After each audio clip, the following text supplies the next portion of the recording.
Well, the next discovery, the Ipuwer Papyrus, has been cited by some scholars as a possible Egyptian account of the plagues of Egypt. What is your assessment of that connection? How strong is it? I think it's very plausible. So this was another topic that I wrote an article on. And, when I first came across this many years ago, it was really interesting to me because you read through this Ipuwer Papyrus, which really it's a poem or probably a song. Ipuwer was a bard. And you notice a lot of things in there that sound like, oh, this could really fit the Exodus period, especially the plagues. I mean, the one that really stands out to everybody is obvious is he says the Nile is blood, the Nile River is blood. Uh, and that immediately, sends alarm bells off for people. And so you read through it and you see all these connections and you're like, okay, that's really plausible. But then as you're studying it and you read different articles and translations and publications, what you notice is that they are saying that it's much earlier than the time of the Exodus.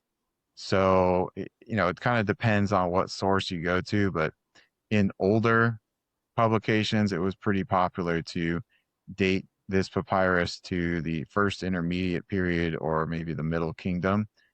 Then more recently, it's the second intermediate period, but the Exodus is in the New Kingdom after the second intermediate period.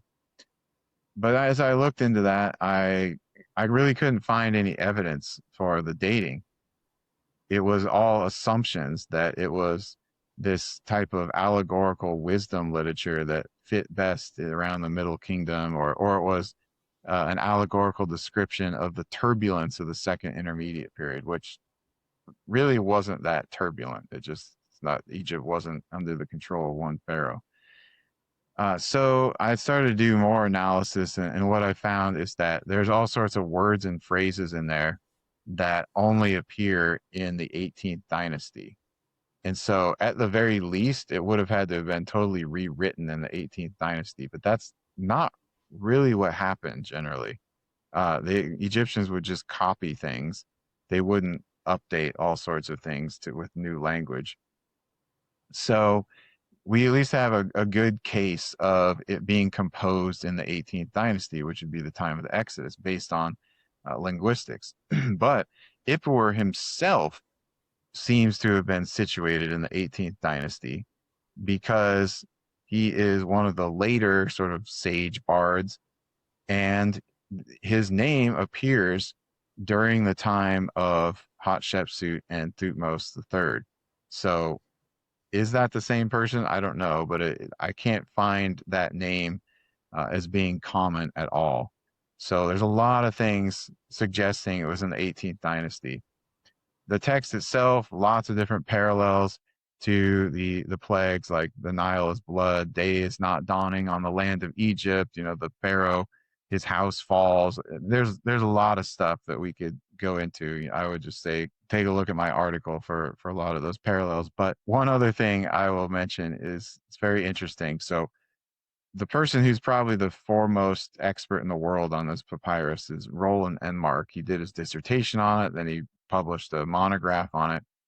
And he says that it's obvious that people see a connection between the Ipuwer Papyrus and the Book of Exodus in terms of thematic similarities.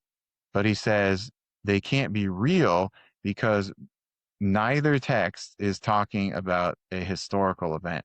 And so he refutes that or gets around it by saying Exodus is unhistorical, Ipuwer is unhistorical, thus they can't be talking about the same historical event. But he does note those very, very obvious similarities. So some a priori assumptions there, right? That Right. dictate your Because, like you conclusions. said earlier, the whole groupthink thing, people have just been trained and taught that the Bible is myth or propaganda. And so, the Exodus obviously never happened, and the whole story was written a millennia later. And so it can't be talking about a historical event, right? And then he looks at something like the Ipuwer Papyrus, and it's very poetic and it's very dramatic. And he said, okay, maybe this is just an allegory. But we actually have a lot of examples of lamentation poems like that that are real historical events. For example, the Lament for Ur, when the city was destroyed by the Elamites in the 20th century BC, that reads very similar. And then what all your very knowledgeable Bible listeners will know, the Book of Lamentations by Jeremiah, talking about the destruction of Jerusalem. Those two others I just mentioned are 100% confirmed historical events that no one argues with. So there's no reason to, based on a genre, to just cast off that it can't be historical.